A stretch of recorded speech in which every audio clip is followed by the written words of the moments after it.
Hey guys! So today I am super duper excited because I am going to be doing an unboxing video on this Carey pressure canner and cooker.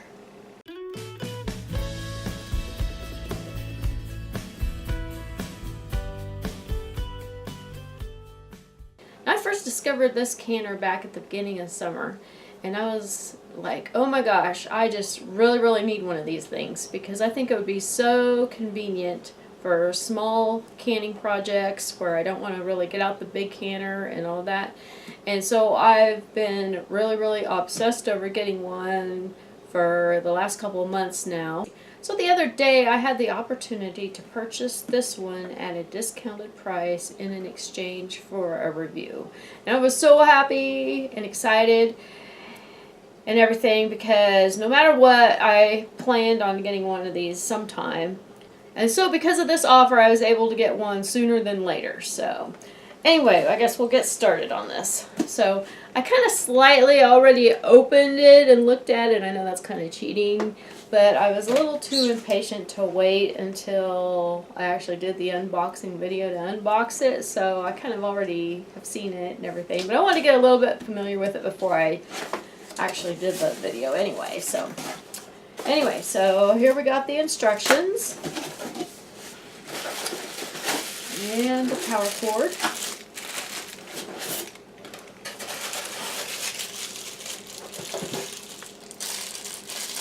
And here is one of the pressure regulator valves. Now this right here is what makes this such an awesome canner, because this right here is a pressure regulator that allows you to can at a higher pressure in higher altitude. Now we'll go ahead and get this out real quick.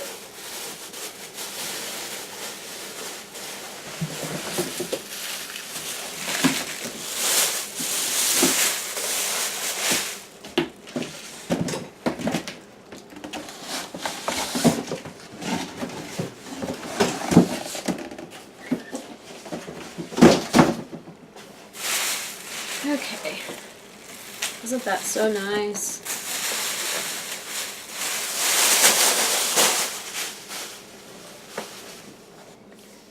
Okay, on the top of the lid here is the pressure regulator,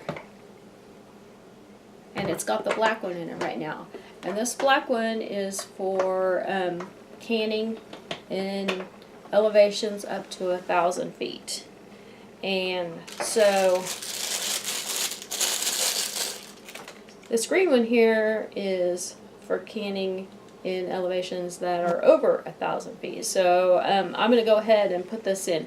They just basically pop off and on. Okay, so I'm going to go ahead and open this up. Inside is the pot.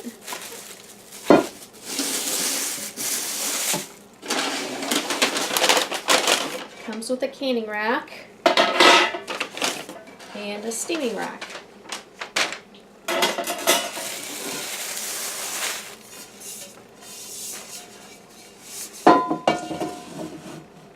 Now this thing is several appliances all in one. It can water bath and pressure can, and it can steam, and it can also be a slow cooker and a pressure cooker. So I'm really excited because I'll have a lot of different ways that I can use this, and I think I'm going to use it a lot. I think I'm going to end up getting a lot more things canned than what I have in the past because I have that one big pressure canner, and it's just big and bulky, and sometimes towards the end of the growing season I will go out and pick, and there won't be enough to really even fill the whole canner full, and I really hate dragging the canner out for just a little bit, so sometimes I end up not canning as many things as I probably could can.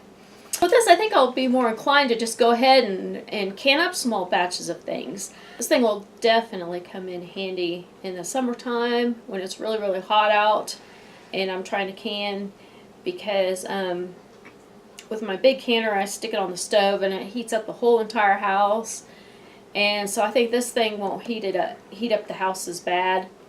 And then also, the biggest thing that I'm the most excited about is whenever I get out my big canner and I have all the canning stuff going on and everything, and supper time comes and the family's hungry and they're like, "Hey Mom, what's for supper?" And I'm like, "Ugh, I haven't even thought of supper, I don't even want to think about it, and I can't even cook supper until I get the canning done so I can clear off the stove and all that." Or I'll cook supper and then I'll stay up really late into the early morning hours canning. And so instead of that, I'll actually be able to fill this thing full, and once it gets pressured up, I'll just let it sit and do the canning while I cook supper.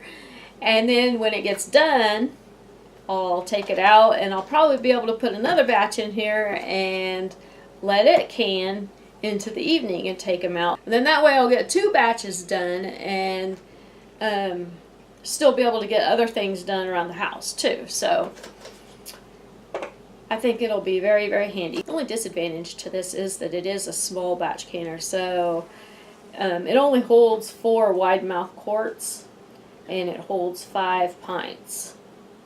And I can't remember how many half pints it holds, but so yeah, my big canner will hold up to 20 pints or 16 wide mouth pints or 7 quarts.